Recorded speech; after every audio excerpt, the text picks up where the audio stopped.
to Okay. Thank you. So I'm not sure how many of you attended my last session. I think it's in June, if I remember, where I talk about 3 things I learned as a leader. Today, I'm just going to focus on one aspect of being a leader is managing your network. And I just want to place a disclaimer. These are not my original thought. These are not my original, writing, and I didn't write a book on this. So I'm definitely not an expert, but I attended a Harvard Business School class, and this is some of the material that I got from that class, which I find very useful myself. And I added some of my personal experience, sort of to share, pay forward, however you want to call it. So hopefully it will help you, especially with COVID in the last couple of years. I felt that many people felt a bit disconnected with others, missing that kind of in-person meeting. But also, I thought this might be useful because all of you are early in your career, and you probably have to deal with a lot of office politics and managing your boss. So I'll try to touch on those 2 topics today. And finally, I want to say that I'll try to make this as interactive as possible. Since we have a small group, I hope that all of you could be more vocal and ask questions. Feel free to interrupt me, even though Christina say keep yourself muted. But since we have a small group, I think it's appropriate if you want to just unmute and chat, ask questions, stop me. Feel free to do that. I'll be happy to maybe dive deeper. Okay.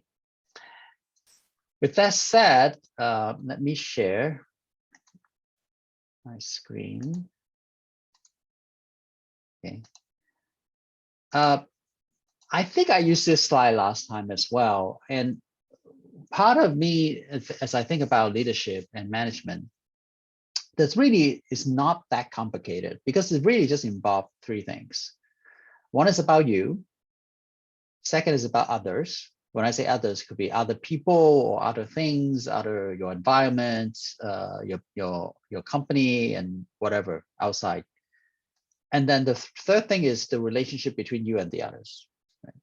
If you think about all the things that you learn in business school or a lot of the book that you can read, either they will teach you some skills that you can acquire, or it teach you how you manage your environment or other people. And 3rd thing is how do you interact with those environment, other people, right? Time management, other leadership skills, managing conflicts, those type of things. Those are the relationship. So if you can focus on that and just think about what does it mean to maintain your network, you can think about that you're trying to manage that relationship between yourself and the others, right? Keep that in mind, because if you think about that, in order for that relationship to work, it's not going to be a one-way relationship, right? It has to involve yourself, and then it also have to involve the others. So what is a network? By the way, funny, when I first put this topic out in AT&T, some people thought that I'm going to talk about the network, meaning that our telecommunication network, since I work at a telecommunication company. So I said, no, that's not what I meant. What I meant, networks is really the relationship you have with the other people in your circle, right? You can think about network as very in a broad term because it's not limited just to your coworkers. It could be your boss. If you are a boss, your supervisor, it could be your direct reports. It could be your peers. It could be your friends.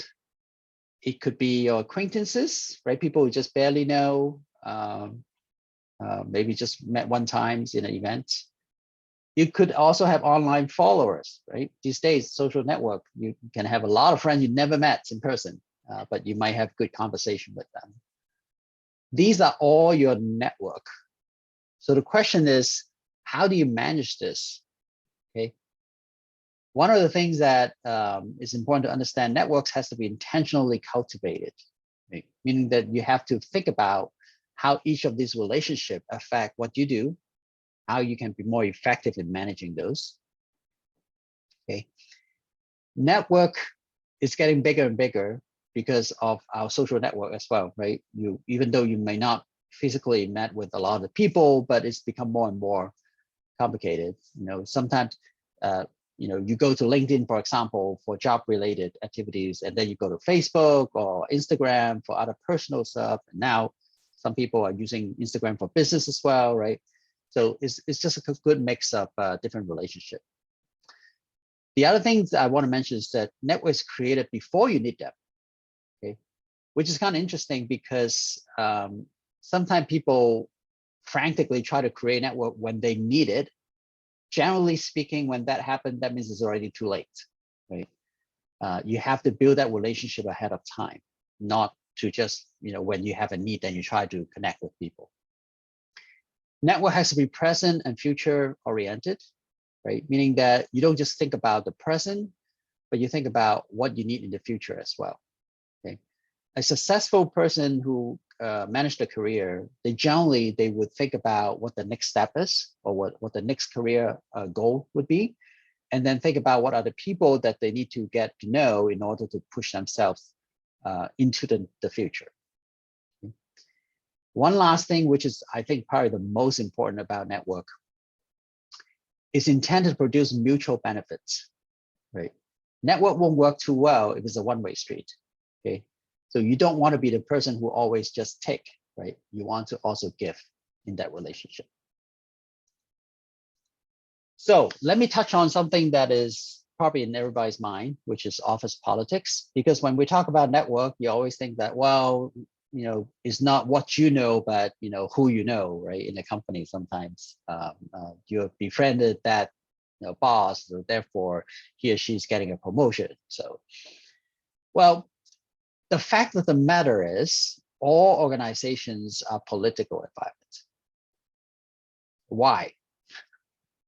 Think about it. Why? I don't think you can find a place of work or even school, right, that there's no politics. The reason why is that as long as there's scarce resources, there's a need for you to divvy up those resources in a finite manner, right? So therefore, you will always have some conflict to say different group or different person would have different interests, and therefore politics involved, right? Meaning that you want some more for yourself, and then that's not enough for the others, and so it's just the fact of life, right? Because you don't have unlimited resources. You always have to have scarce resources, so you just have to manage that, and because of that, you have to play with the politics. Now, I'm not saying that you should just do everything political for only political gain. I'm just saying that politics is one of the things that you have to manage in order to be successful, okay? Because you cannot work alone, especially in nowadays, there's so much specializations. Most of the time, your job involves one single aspect of a much bigger project or much bigger company, and therefore, you need to be able to be connected with the other and coordinate that kind of activities. And therefore, politics almost always is necessary, right, for you to thrive in that environment. Now, you can argue that, well, I want to be an entrepreneur, I want to start my own company, so I don't have to deal with the politics. Well, that might be true within your own company, or you're the boss, right? You can manage that. But I can guarantee you, as you interact with your supplier, with your customers, you have to deal with those politics as well, because again, there's limited resources, right? So you have to work through those intricate relationships.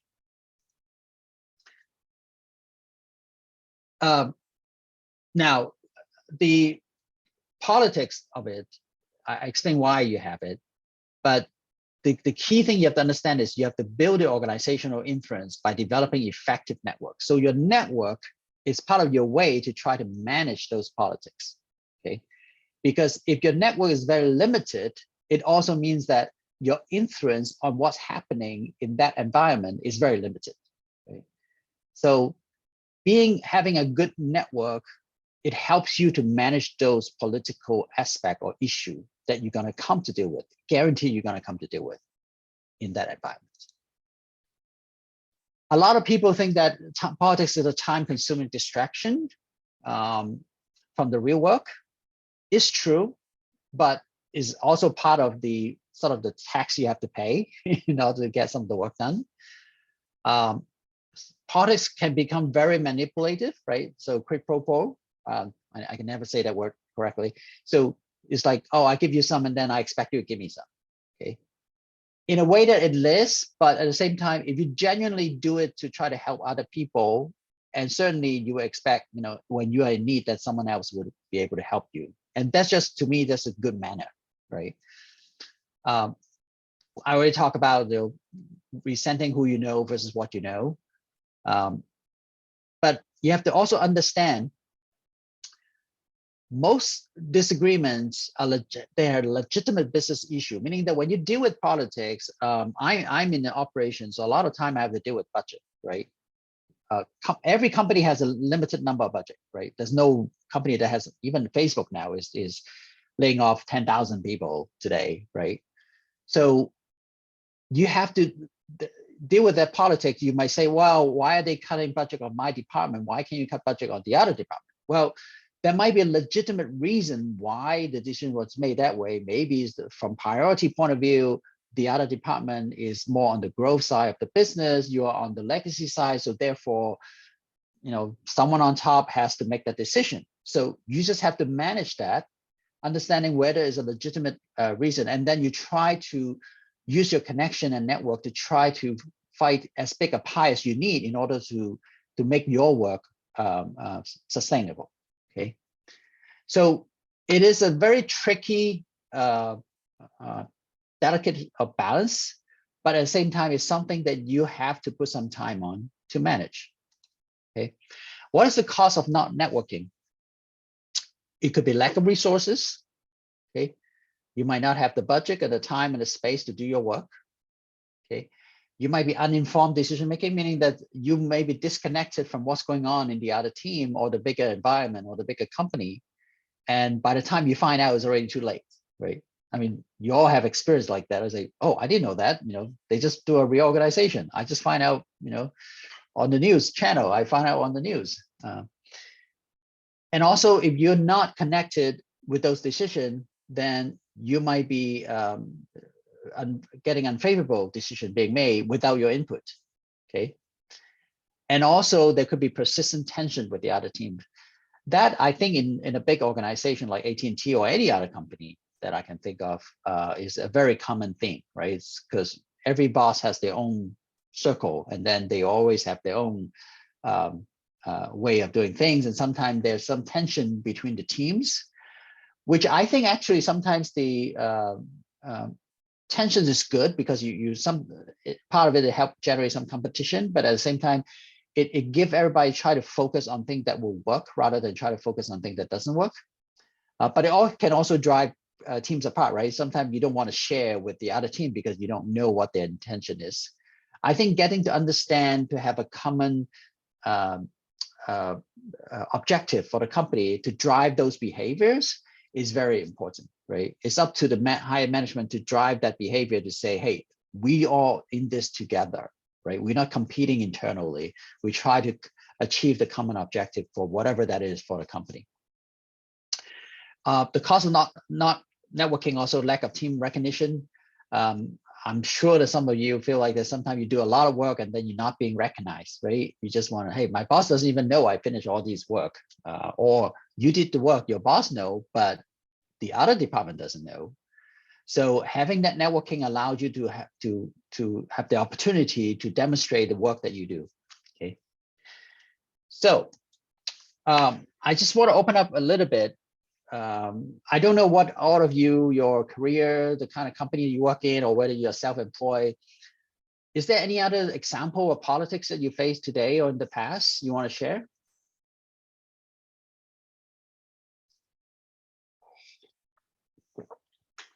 And Christina, you feel free to chime in as well. Thanks, Teddy. I think I'll allow for the floor to share if they have any experiences related to office politics. I'm sure this is something that all of us has faced in our careers. Yeah. So.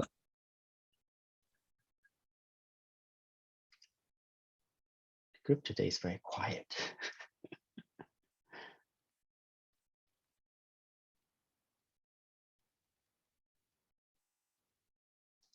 Did I get a check? Somehow, so it might be tricky because conflict between my boss. Yep, that's true.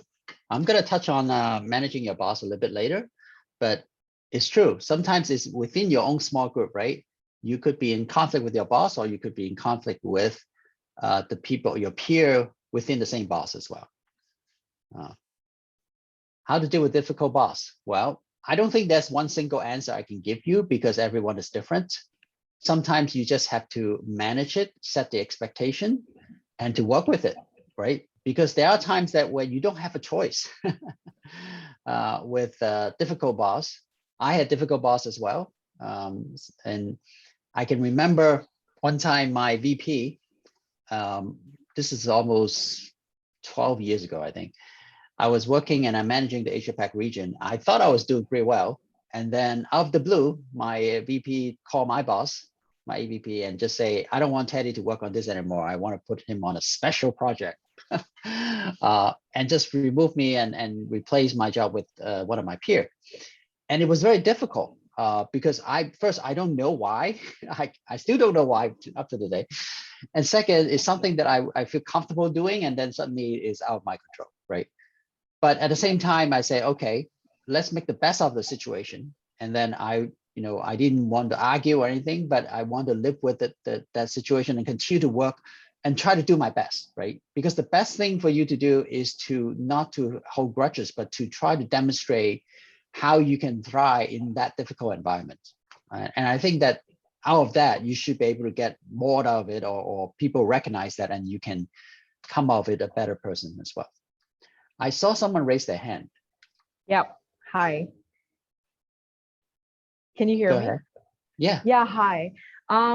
This is, I guess, just something that I'm noticing within the working with like a lot of companies here within Malaysia, or maybe this is just an Asian kind of behavior, but the hierarchy within a big organization is not exactly very flat. So there are times when I experience that like it's easier to befriend someone who's higher on the hierarchy as opposed to like your direct manager. So when it comes to like communicating or emails, like it doesn't have to be complicated. Like you can just directly reach out to the higher.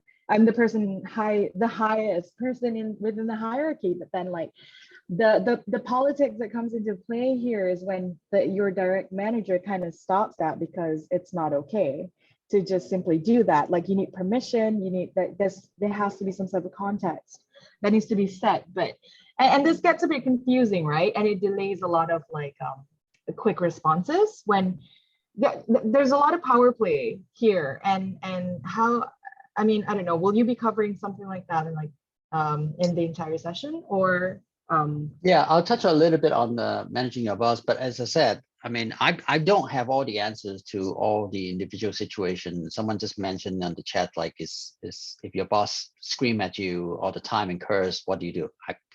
I mean, to me, that's getting very personal.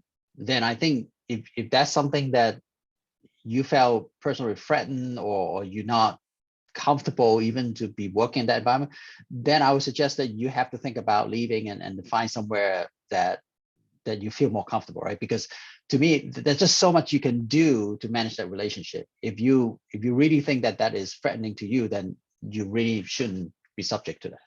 Okay.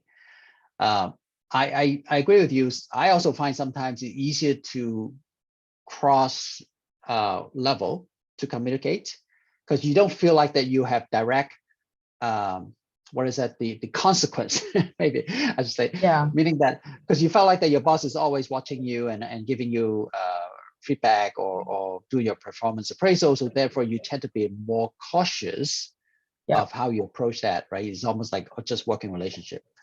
But at the same time, I also work with bosses that they genuinely want to help you to be successful.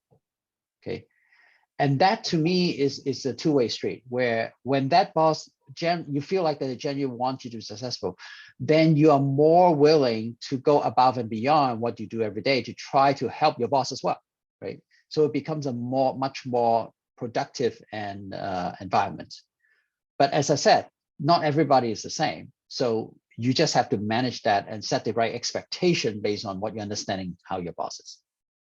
Okay.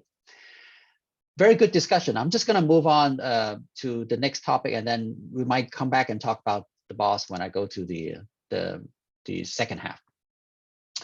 Now, identify influencer. Part of managing the network is that in every organization, that usually there's someone that you can look up to or to connect to that can give a lot more influence than the other person in the room.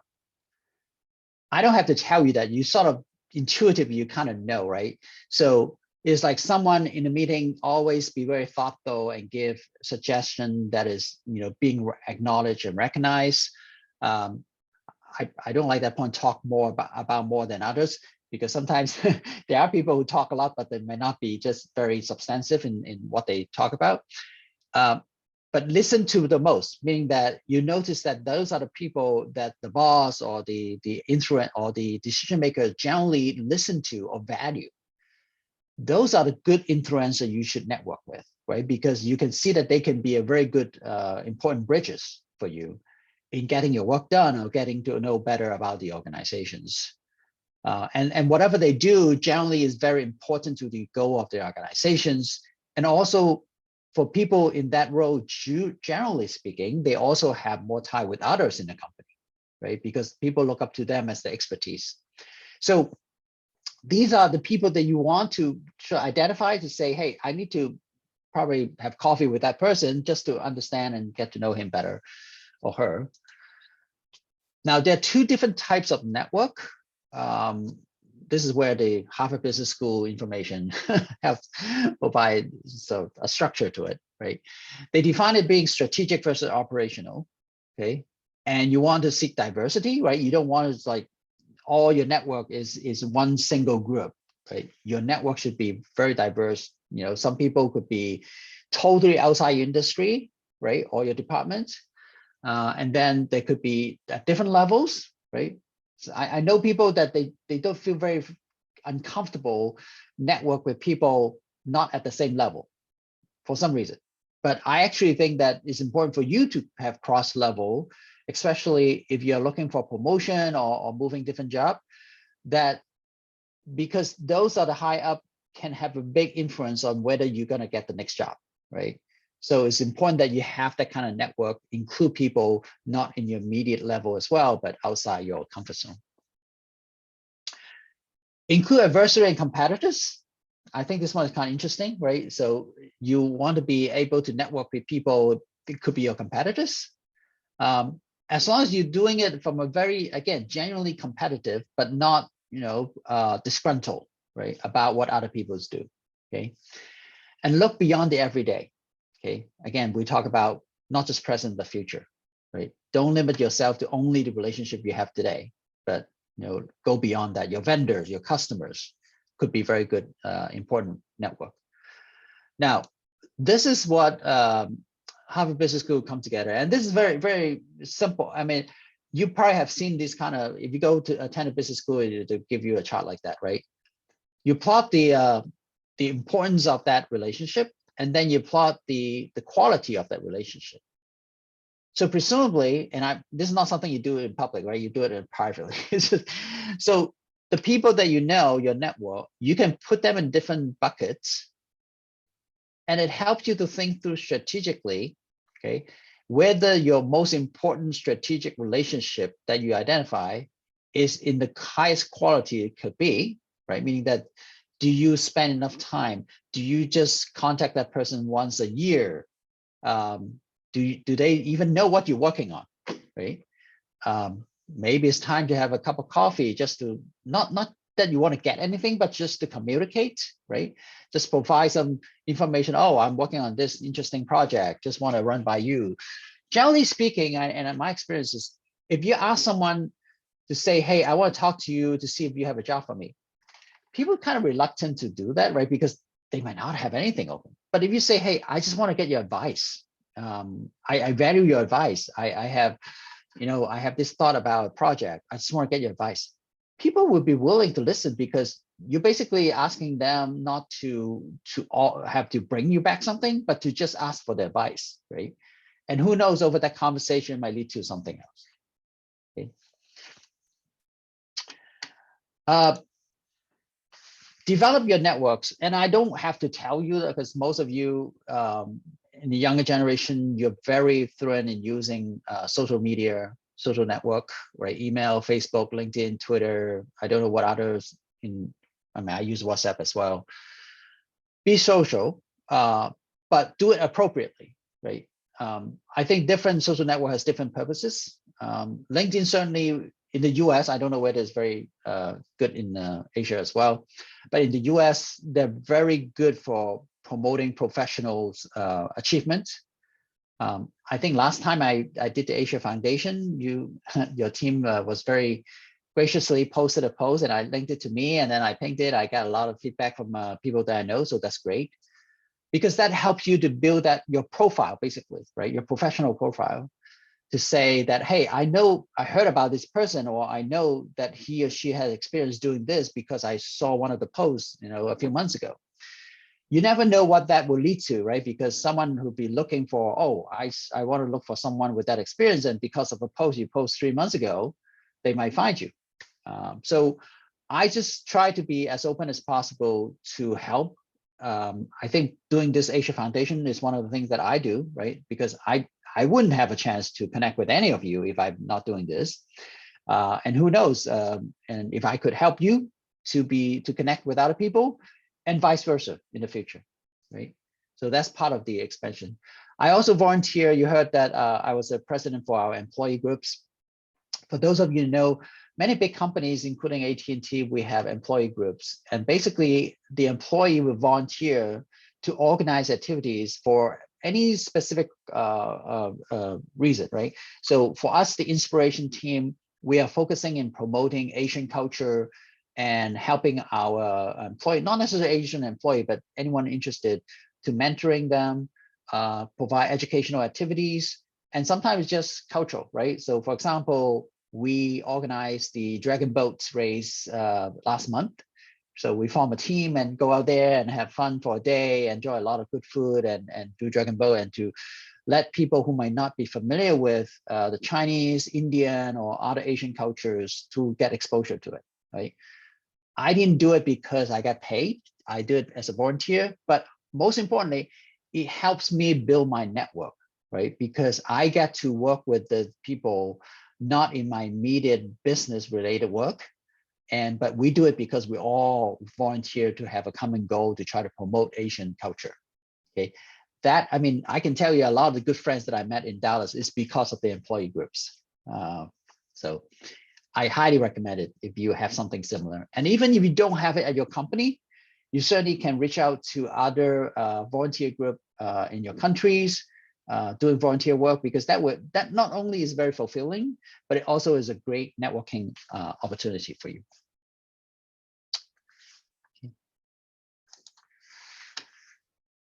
Maintain your network. I said that already. Don't just take, give often. Okay, be a bridge. Make it 2 ways.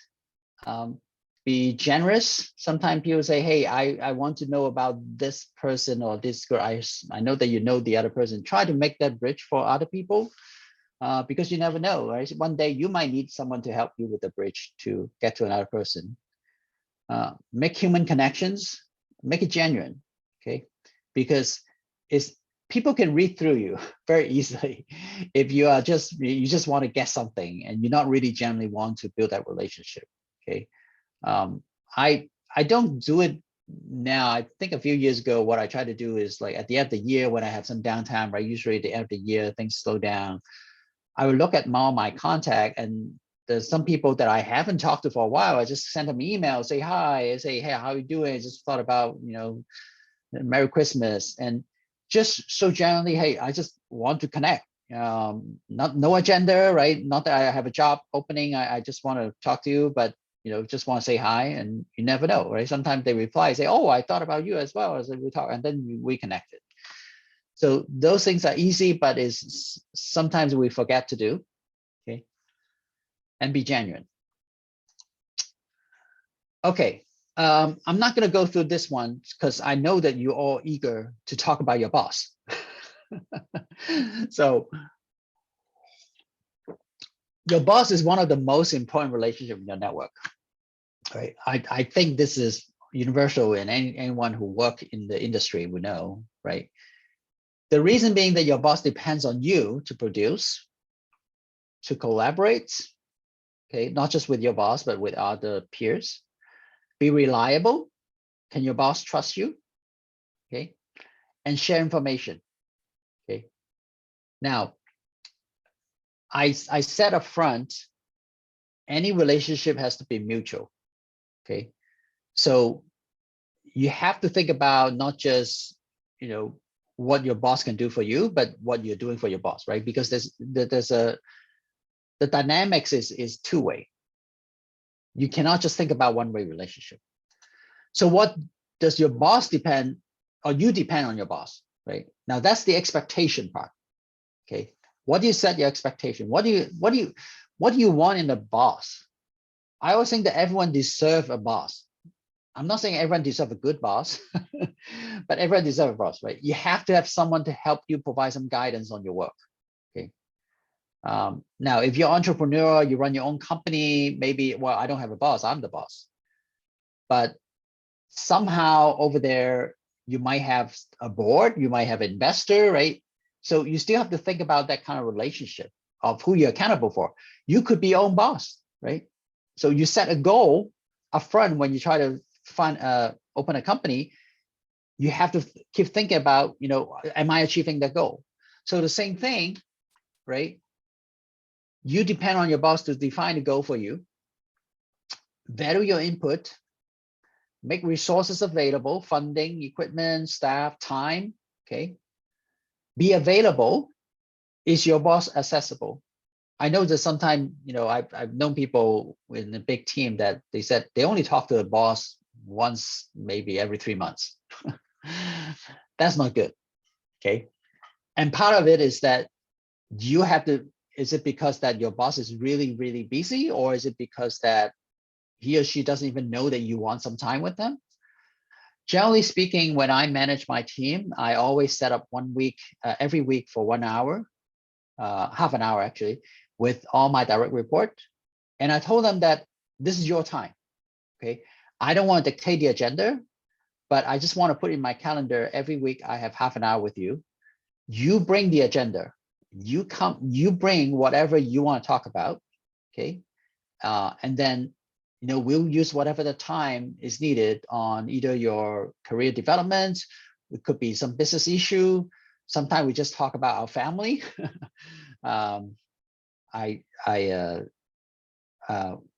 We have to put out my dog to sleep a few weeks ago. This was very, very hard, and it so one of the one-on-one with my staff, and she used to own a dog, have a dog as well, and she really compassionately asked me how I am, and I feel very compelled to just discuss. And so we spent 15 minutes just talk about my dog. And that's good, because that's how you build that relationship, right? Connecting with each other. But sometimes half an hour, all we talk about is one single business issue, and that's fine as well, because that's how you're spending the time to try to connect and make sure that I understand their work so that I can give them feedback. At the same time, they can seek my assistance if needed, right? And to provide advice, okay? Probably one of the most important thing that I see my boss to provide me is career development, okay? Because I always think that if I'm looking for a new job, I want my boss to be supportive, right? Meaning that I generally don't want to just tell my boss after I find a new job and say, bye, sorry, and then she or she have no idea, right? Because you want your boss to be on your side to help you with your career, because your boss knows you well as far as your work, and any references in the future, your boss probably the best person to give that reference. So you don't want to break that bridge, all right, so fast. Now, let me footnote on that, because some of you had commented, well, your boss screen at you all the time, and then they're very difficult. Okay, if that's the thing, then that's maybe you cannot have that kind of expectation of, you know, counting on your boss for your career development. Going back to what I said earlier, you have to make that choice, right? If that environment doesn't really help you to thrive in your career, then maybe, yeah, you might have to make a hard decision to say, I have to cut the loss and then move on, right? And that's perfectly okay. It's your career. You make that choice. But generally speaking, I think most people, if you set the expectation and discuss with your boss and just explain to them why you're thinking that way or how you want them to support your career, I think any reasonable person would be able to spend some time with you and just say, okay, this is what I can do, right? At least you know what to expect, right?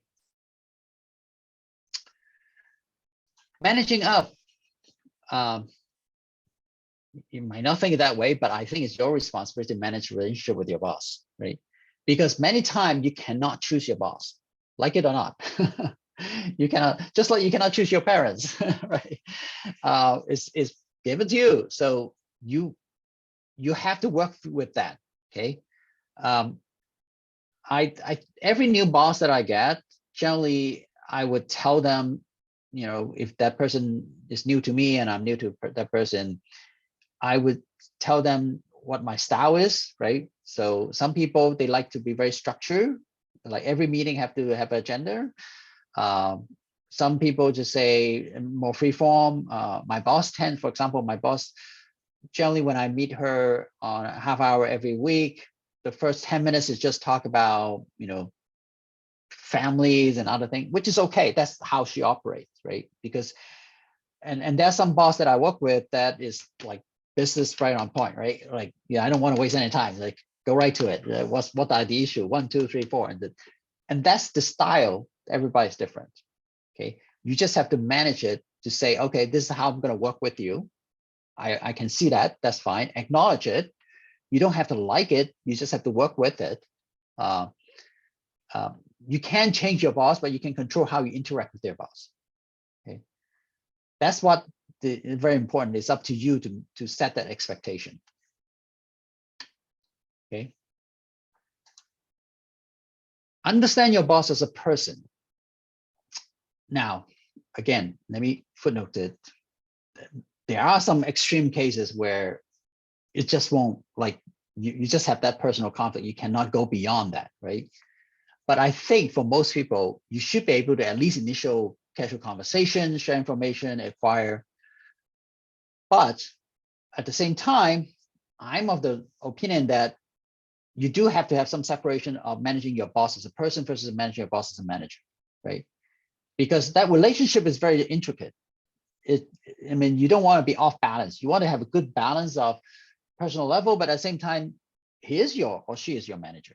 You have to, maintain that relationship. You don't want to get to a point where you're so casual with your boss, then you're not delivering because, oh, no problem. My boss never, never care about my objective. I can give it to them. I told her last week is today, but don't worry, I'll give it for a few more days. Doesn't matter. He's a good friend of mine. Like, if you start thinking like that, that means that you're really losing that relationship with your boss, right? So, because keep remembering, you are being paid to do your job. So you have to deliver your part, right? That including helping your boss to be successful. Okay. You can certainly discuss with others your assumption about your boss, especially when you have a new boss. Usually I would, find out from other people who work with that person, say, what is it like? Not trying to gossip, but just to understand, okay, what is the how he or she operate? Is it very, I've told, like, some people, they're very data driven, right? When you bring a report, make sure you have numbers to back it up. Some people are more intuitive, right? Just like they don't need a lot of number, but you say intuitively they want to see like a big picture kind of thing. So you have to understand what your boss, works for that person. Okay. Never try to compare your new boss with your old boss. Never. Okay. Because they are different people. Because the only thing you can get out of it is that you'll be very miserable because you're now trying to compare whatever expectation you have from your old boss with your new boss.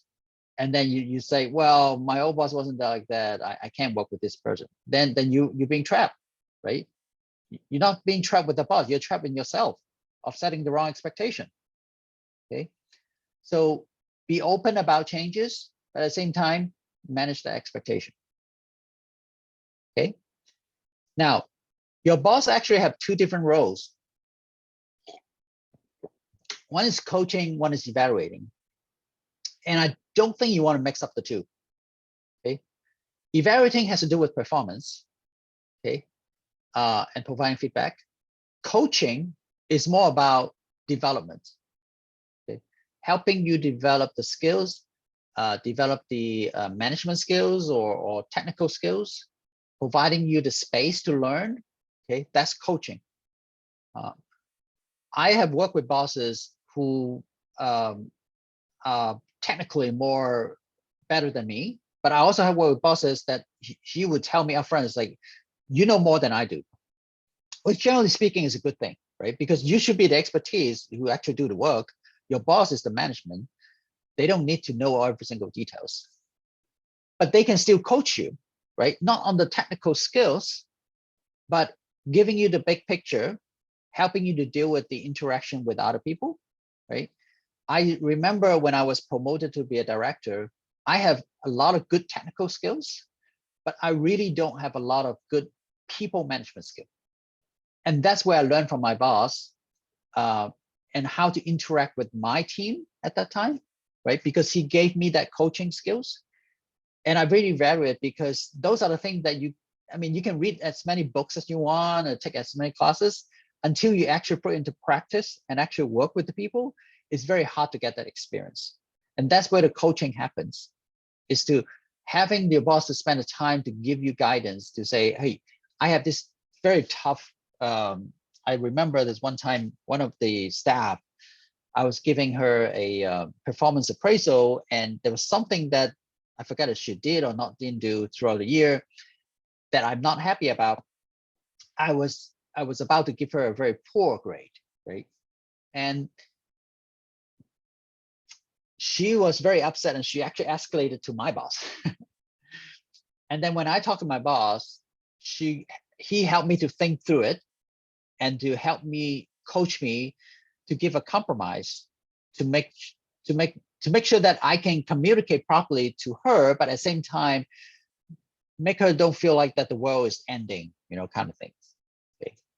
So I appreciate that because maybe I was too harsh on that person without thinking about the implication on her development and the future, right? There's a way that you can do it, communicate properly to make sure that she understands what a shortcoming, but at the same time, do it not because you want to punish that person. You do it because you want to help her grow. Okay? That's the difference. Okay, so I learned that from my boss, and I appreciate it, and that's where the coaching happens. At the same time, evaluating performance has to do with your work, right? Then your boss have to tell you that, hey, were you effective in delivering the result that I expected? I've highly advised to separate the two, meaning that when you have performance appraisal with your boss, focus on just evaluating the performance and the results. Set aside a separate time to talk about career development and coaching, right?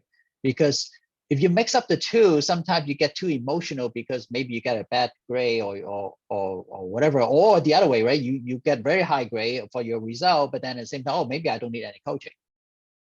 And you don't have that opportunity because you're doing so well in your job, but then you forget that, hey, that's just the hard skill that you have. Maybe you need to be coached. I think everybody can continue to learn everything, right? Nobody's perfect. So even if you get 100% or 120% on your result, you can still learn something new on the soft skills. So be willing to be coached is very important. Okay. One of the things that you want to do upfront is to have you and your boss agree on your role, right? And whether it's at the beginning of the year or throughout the year, that's up to you. Some companies have different way of managing that, but it's important that you set that upfront. Okay.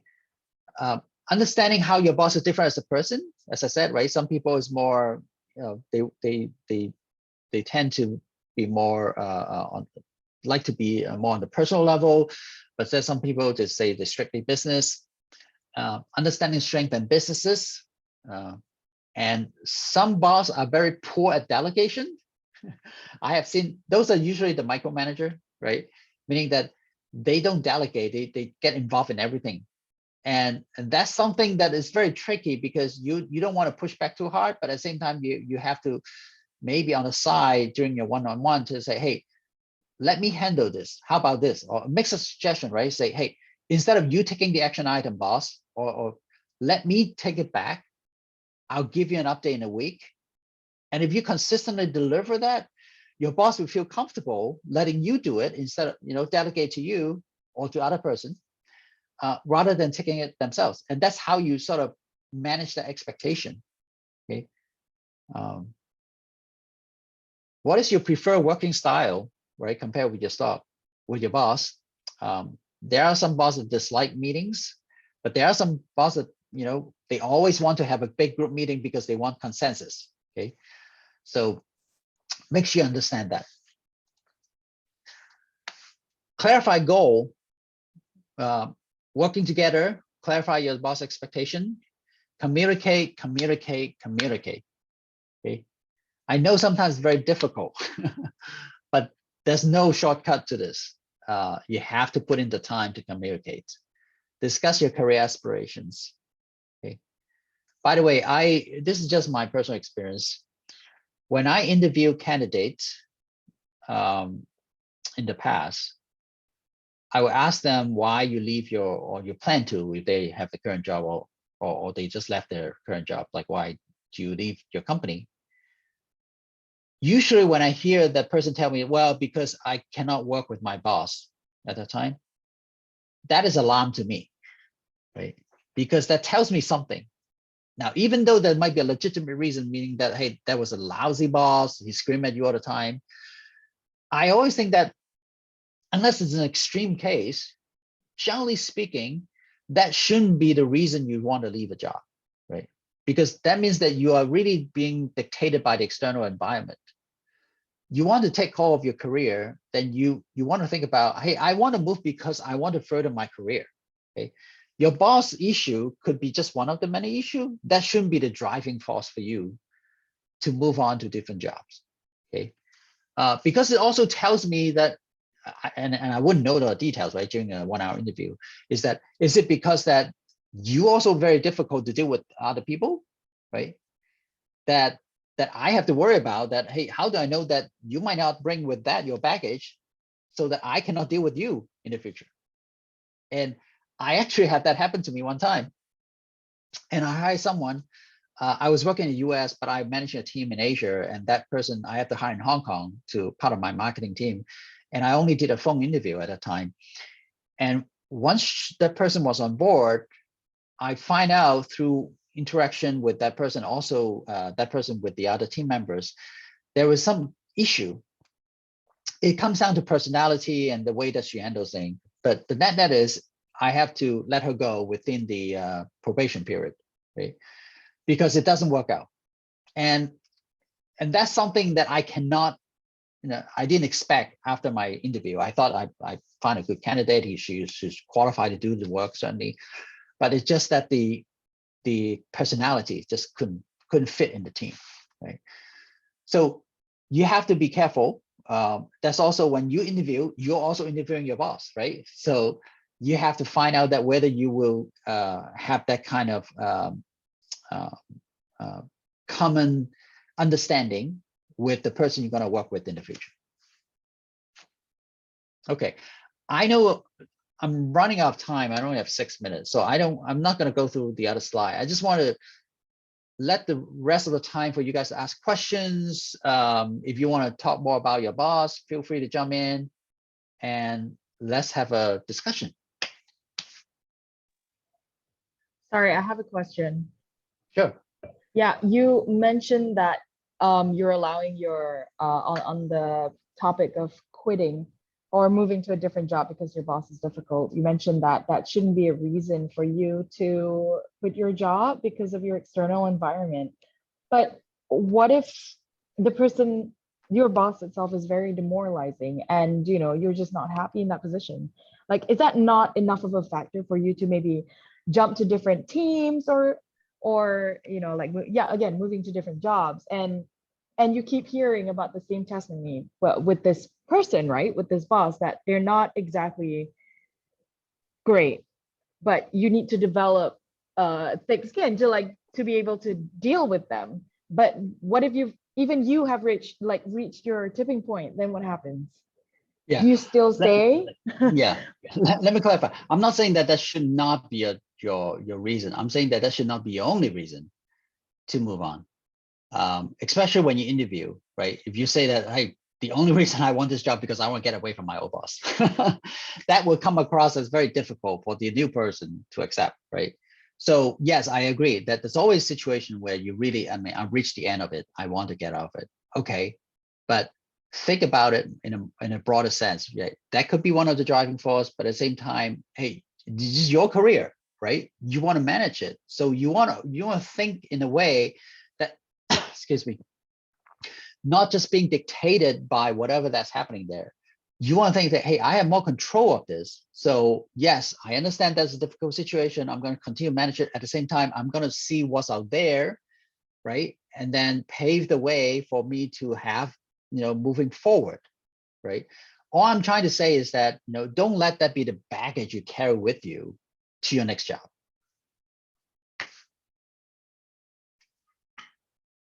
I hope this helps. Thanks, Teddy. I have a question in the chat that I think is pretty interesting. Mayu is sharing, in Japan, they're still sort of not over that post-COVID period. And so, especially so now with companies working remotely, do you have any tips on how to network if you're not in the same office? Well, first of all, kudos to you for participating in this session right now. You're networking with all of us, right? So that's remote, and then we can make the connection, and feel free to connect with me on LinkedIn as well if you want. COVID is very, very difficult, right? I'm not saying there's no magic formula that I can give you to overcome that, because without that physical interaction and the connection is very difficult. But you should make use of all the opportunities, right, that is still available, right? Webinar, employee groups that I talk about. If there's opportunity for you to still do it in person, but in the smaller groups, try to do that, or maybe just do a one-on-one coffee shop, right? It just takes longer to do, but there's some way to do it. You just have to make the best out of the situation. I mean, during COVID, we did happy hour over Zoom. I don't like it. It feels really weird eating and then in front of a screen. But a couple of times, excuse me, we did that. At least you can keep that relationship going, right? I have another question. Sorry. What do you participate in a lot of sports? Because I noticed that's also one way to network. Like, at least it keeps it going. So I see all these people within the industry, like they use sports as an escape, right? So yeah, I one thing to personally consider? like to play golf, so that's one of my networking opportunity, because you get to sit down, well, not sit down, play golf with someone for 4 hours, and you can talk a lot about things.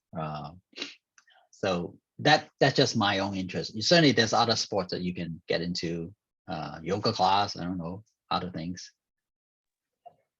So besides sports and Zoom drinking sessions, what else do you suggest? And all these other conferences and networking? Like, what is easy, like a day-to-day thing that you can go to that that you can network in? Because well, I'm in finance, so it's easy to network with industry colleagues, right? Yeah. But outside of that, I find it a little difficult to expand my network. Like, I don't speak to anyone from oil and gas. I don't speak to anyone from I don't know, IT or anything like that. Like, where is a networking point that you can probably meet all these other people? Yeah.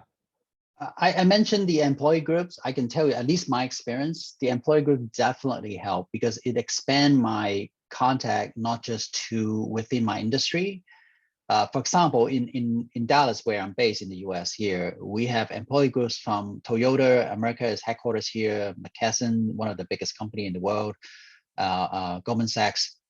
Through that employee groups, I got to meet the employee groups, similar Asian employee groups from those company before COVID several times. And I make the connection with them, right?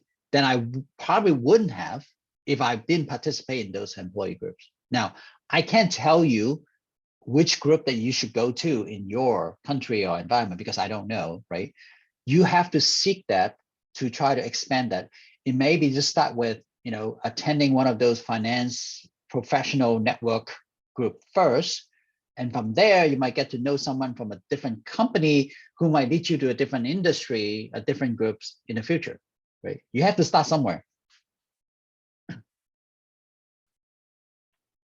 Thanks, Teddy. And I think I can pose one last question to you. This is something that I feel very personally that I struggle with. And, it's like I network, but I don't feel like I